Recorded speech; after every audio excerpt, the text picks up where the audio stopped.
This is not a test. This is your emergency broadcast system announcing the commencement of the annual purge sanctioned by you, suitably under the circumstances of stupid people voicing their heinous opinions on social media. Petty insults of class 4 and lower have been authorized for use during the purge, such as bigot, racist, or shut the fuck up, Kyle, with your what about black on black crime preaching head ass. All other insults are restricted. Family members of ranking 10 have been granted immunity from the purge and shall not be deleted, such as racist Uncle Jack and alt-right cousin Todd, as per your mother's request. Commencing at the siren, any and all unfollowings, ranging from Facebook to TikTok, will be admissible, and any and all fucks given will be unavailable. Blessed be our conviction and America, a nation reborn. May consciousness be with you all. Ah, shit. J.K. Rowling, you too, girl? Damn. Don't worry, boo. I'ma Leviosa your ass right off my Twitter feed. Bye, bitch.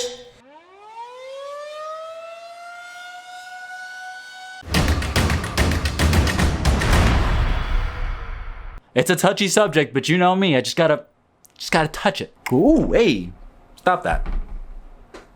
See me later. Truth be told that I don't like this fucking thing here, but what are you gonna do? I wanna get the best audio for you people. The things I do for love. Is it okay to purge your social media list? To purge or not to purge? That is the question. Let's be clear. Purging in this connotation doesn't mean breaking into anyone's house, ransacking their belongings, and slaughtering their family. It just means literally a mass deletion or massive unfollowing off any social media platform you have.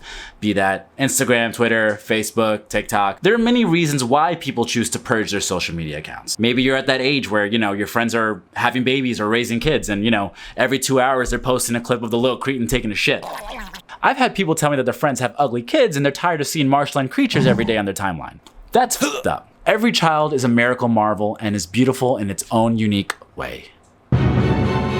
Yes, that was actually me. For the record, no one I follow has ugly kids, But perhaps the most common practice of social media purging comes soon after some sort of political or sociological event or occurrence. Usually when the topic is heavily bifurcated by two heavily contrasting opinions. Liberal versus conservative, Democrat versus Republican, social democracy versus capitalism, climate change is real versus dumb fucks. And of course, Black Lives Matter versus racists. Yeah, you thought I was gonna say all lives matter, but I'm not one to use tautological redundancy because, well, no shit. All lives do matter, but while we're at it, both eyes matter. But I didn't tell my ophthalmologist to treat this eye when this one's retina was hanging on by a thread. That is also a true story. But I digress, let's get back on track. Purging your social media in itself is heavily debated, with both sides throwing some valid points. On one half, you have those suggesting that purging is a good purification process, something that's good for your overall mental health and sanity. If you wouldn't f with a type of person in real life, why would you f with them on social media or online? Makes total sense. But on the other half, you have those that say purging creates a sort of fictitious version of reality. A safe space, so to speak, where no one counteracts your opinion and everyone agrees on everything and you live in this own utopian society that you created yourself. And look, I get it. The world can be a shitty place. And sometimes we're placed in uncomfortable situations where we have to have uncomfortable conversations with people we don't want to be around. But for the most part, you choose your... But for the most part, you choose your circle of friends, right? Because on some social or intellectual level, you relate, right? You're compatible. I'm not gonna hang out with Alex Jones, right? We have absolutely nothing in common. What are we gonna talk about? To be fair, he probably wouldn't even wanna hang out with me either. So why wouldn't you adopt the same philosophy on social media? Social media, right? A place that is ideologically based off of the whole concept around friends.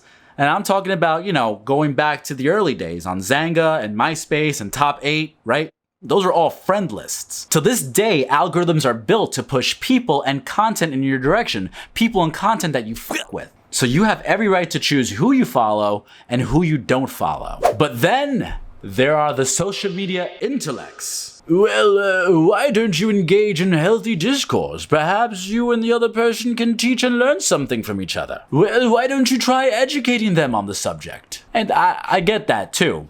Really, I do. I have no issue with that. That's why I have this YouTube channel. But is it really anybody's responsibility to educate and teach someone if they hold no obligation to do so? Unless you're a public figure or an outspoken verbal advocate on something, you don't have to educate those that don't want to listen. Maybe you don't want to listen about something, and that's your prerogative too. Just know that you might get purged. You want to delete bitches? Go delete bitches. Chances are, if their name is on the cutting board or on the possible list for purging, they're not really worth your time. If it was really a good friend or like a good family member that has the capacity to listen and engage in civil discourse, then yeah, why not? You probably give them the time of day. But for those to say that you're creating a sort of utopian or non-existent utopian society in your online realm, I don't think it's fair to say. If someone wants to start a conversation or debate on a particular subject, they can go on YouTube or Reddit, okay? Everybody knows that. You shouldn't have to do that on a platform where you choose who you follow and you choose who your friends are. Take this for example. Imagine hanging out with your friend, right? You guys are at a bar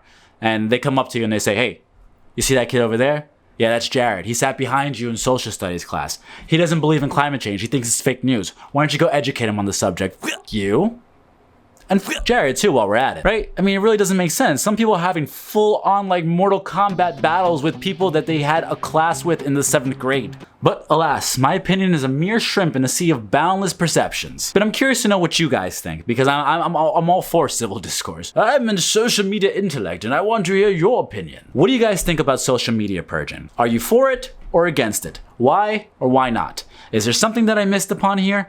Let me know. Tell me so I can purge your name off my followers list. I am kidding. I welcome all new subscribers and I welcome you to please like my video. I'm doing my absolute best. I can tell you one thing for certain.